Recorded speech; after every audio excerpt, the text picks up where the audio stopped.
এবং ভবিষ্যতেও কেউ করতে পারবে না, কারণ শ্রীল প্রভুপাদ হচ্ছেন শ্রী চৈতন্য মহাপ্রভুর সেনাপতি ভক্ত।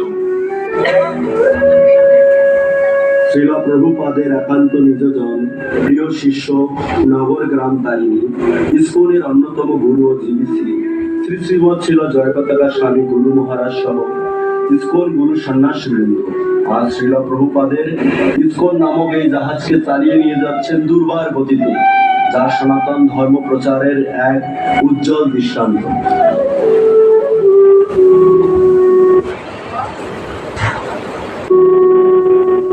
তবে আজকের আত্মকথা এক পরমহংস বৈষ্ণবের, যিনি শ্রীল প্রভুপাদের বিশ্বব্যাপী কৃষ্ণ ভাবনাময় প্রচারকে সর্বাঙ্গীন সার্থক ও আরো বেগবান করার নিমিত্তে তার জীবনকে উৎসর্গ করেছেন ওনার গুরুদেব শ্রী শ্রীমৎ শ্রীল জয় পতাকা স্বামী গুরু মহারাজের শ্রী চরণ কমলে, যিনি তার গুরুদেবের একটি নির্দেশকে হৃদয়ে ধারণ করে শুরু করেছিলেন প্রচার কার্যক্রম।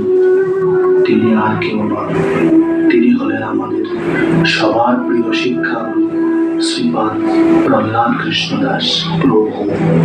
1965 সালের 30 মে রোজ মঙ্গলবার শ্রী গঙ্গা দেবীর আবির্ভাব তিথি, গঙ্গা পূজা, শ্রীল বলদেব বিদ্যাভূষণের তিরোভাব তিথি ও শ্রীমতী গঙ্গা মাতা গোস্বামিনীর আবির্ভাব তিথিতে বর্তমানে বাংলাদেশ কুমিল্লা জেলার বাঞ্ছারামপুর উপজেলার ঘোষকান্দি গ্রামে প্রভুর আবির্ভাব হয়।